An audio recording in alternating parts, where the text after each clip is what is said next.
High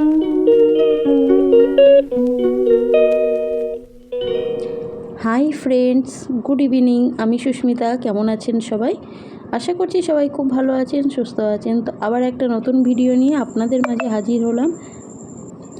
এখন সন্ধ্যা বাজে হচ্ছে 6:45।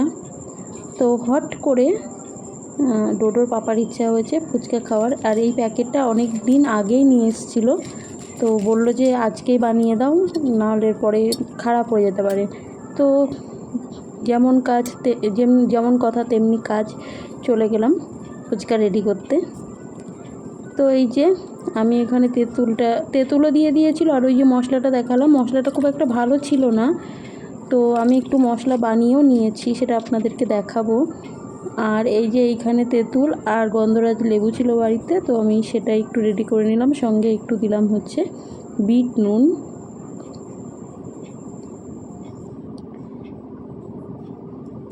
আর এই যে মশলাটা যেটার প্যাকেটের সঙ্গে দিয়েছিল ফুচকার প্যাকেটের সাথে, তো আমি সেই মশলাটা একটু সাথে দিয়ে দিলাম। তো ভাবলাম যে এটা তো এমনিতে প্রথমে একটু মুখে দিয়ে দেখেছি, তেমন কিছু টেস্ট পেলাম না। তো ভাবলাম যদি জলে দিয়ে টেস্টটা ভালো আসে, তো সেই জন্য আর কি একটু দিয়েই দিলাম। আর এইখানে আমি কিছু মশলা করে নিচ্ছি। এখানে হচ্ছে শুকনো লঙ্কা একটু আমি রোস্ট করে নিচ্ছি, আর একটু গোটা ধনে, আর একটু জিরেও দিয়েছি পরে। জিরেটা পুড়ে যাবে, তো সেই কারণে আমি ধনেটা আর শুকনো লঙ্কাটা একটু ভালো করে ভেজে নিয়ে তারপরে দেব জিরেটা। আর এইখানে আলুর সঙ্গে মাখবো হচ্ছে শসা দিয়ে, তো সেই কারণে একটু শসা কুচি করে নিচ্ছি। আর আলু সিদ্ধ কিন্তু বসিয়ে দিয়েছি, যেটা তো আমি দেখালামই। তো এই যে ঝিরিঝিরি করে আমি শসাটা কেটে নিচ্ছি। বাইরে তো ফুচকা খাওয়াই হয়, কিন্তু বাড়িতে এভাবে বানিয়ে খাওয়ার মজাই কিন্তু আলাদা।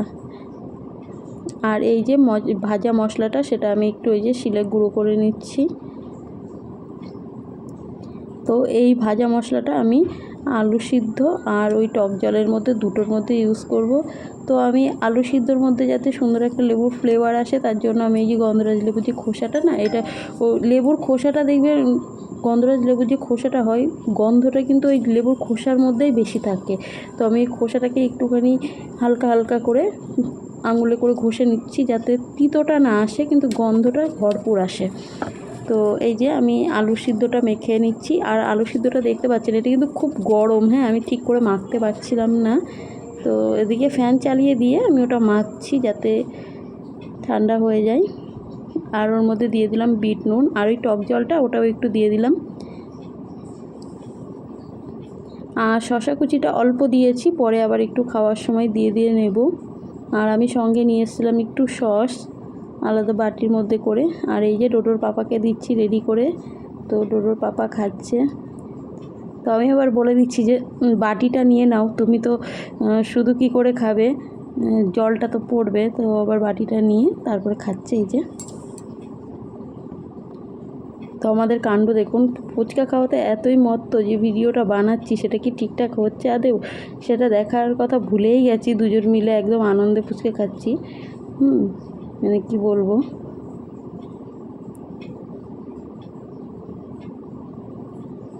আর বাড়ির মশলা, দোকানের মশলা দুটো মিলেমিশিয়ে ভালোই খেতে হয়েছিল। কিন্তু টক জলটা ডোডোর পাপা খেয়ে বললো যে একটু গাঢ় হয়ে গেছে, এটা একটু পাতলা করা দরকার, কারণ খুব টকটা বেশি হয়ে গেছিলো, যেহেতু পুরনো পাকা তেঁতুল, তো সেই কারণে একটুখানি টকটা বেশি হয়ে গেছিলো। তার একটু জল মিশিয়ে দিল, আর না হলে অতগুলো ফুচকা ছিল তো জলে হতোও না। হ্যাঁ, তো সেই কারণে আর একটু বাড়িয়ে নেওয়া হলো। আর ডোডো তো বাড়ি নেই, পড়তে গেছে। তো ডোডো এলে তারপরে আমরা সবাই মিলেই খাবো। ও কিছুক্ষণের মধ্যেই চলে আসবে। তো কয়েকটা ফুচকা খেয়ে ডোডোর পাপা তারপরে আবার ডোডোকে আনতে যাবে। তো দেখুন, আপনাদের দাদা দেখালো যে ফুচকাটা খুব ভালো হয়েছে ওকে, কিন্তু হাতটা ভালো করে দেখাই গেল না ওর। তো কি বলবো, ঠিক আছে, কোনো ব্যাপার না। তো এই যে আমি এখন বসে বসে ফুচকা খাচ্ছি, আর ডোডোকে আনতে গেছে ওর পাপা। ডোডো পড়ে আসলে ও খাবে। তো তো ফুচকাটা এত বড় ছিল যে আমি মুখের মধ্যে ঢোকাতে পারছি না, এই যে তাহলে লাস্টে আবার ঝাল লেগে গেছে। হ্যাঁ, আর আমি বলতে চাইছি যে ফুচকাটা অনেক বড় ছিল, তো সেটা খাওয়ার জন্য আমি বলতেই পারলাম না, তো হাল ছেড়ে দিয়ে আমি খাওয়াতেই মত্ত হলাম আর কি, এরকম অবস্থা। আর এই যে ডোডো চলে এসছে, তো ডোডোর কাণ্ডটা দেখুন, ও কি করেছে সেটা আমি আপনাদের সঙ্গে শেয়ার করব বলে এখানে আমি অনেকটা এডিটিং মানে ছেড়ে দিয়েছি, আমি এটা বাদ দিইনি আর কি। হ্যাঁ, এডিটিংয়ের সময় তো দেখুন, ও তো আমাকে দিল ফুচকা বানিয়ে, আমি খাচ্ছি, ঠিক আছে, আলুটা আমি ভরে রেখেছিলাম, জল দিয়ে আমাকে দিল। এইবার দেখুন সসটাও নিজে নিজে চাটছে, আবার ওইটাই লাগিয়ে আমাকে দিচ্ছে, দেখুন কাণ্ডটা। ওই দেখুন ফুচকাটা ভাঙলো,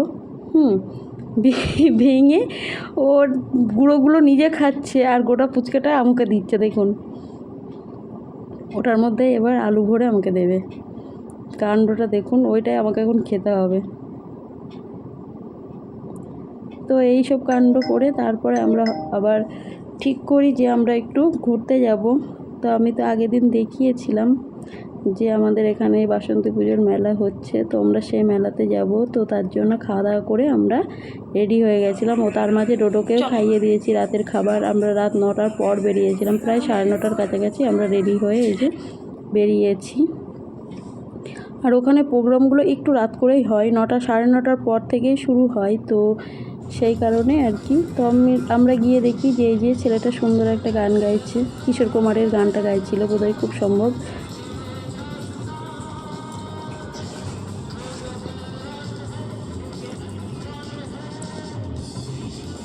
তো গান শুনতে শুনতে আমরা আবার একটু মেলা চত্বরটা ঘুরেও দেখলাম, অনেক জিনিস বিক্রি হচ্ছিল। এই যে সুন্দর সুন্দর, কত সুন্দর হারগুলো বিক্রি হচ্ছে দেখুন। এখানে অনেক খাবার দোকানও আছে। তো প্রথম দিকে ভালোই ভিড় ছিল, তো আস্তে আস্তে রাত হচ্ছিল, প্রায় 11টা বেজে গেছিলো, তবুও দেখুন ভালোই ভিড় আছে লোকজনের কিন্তু। হ্যাঁ, তো এই যে, আর এই যে এইখানে জিলাপি বিক্রি হচ্ছিল। তো এই যে পরে যে মেয়েটা গান গাইতে এসেছিলো, তো সে এই যে এত ভালো গান গাইছিল যে সব এগুলো পাড়ার মেয়ে বউরা, তো ওনারা সব একসঙ্গে নাচতে শুরু করেছিল। তো আমরা এখন বাড়ি যাচ্ছি প্রোগ্রাম দেখে। এই যে টোটো ওখানে ভালো গান হচ্ছিল, তো আমরা থাকলাম না, অনেক রাত হয়ে গেছে, প্রায় 11:30 বাজতে যাচ্ছে। তো সেই কারণে আমরা এখন বাড়ি চলে যাবো। লাইট সুন্দর সাজিয়েছে। তো সবাইকে টাটা, গুড নাইট। এক ভর্তি জল খাবি? কি ভর্তি? তো টাটা, গুড নাইট।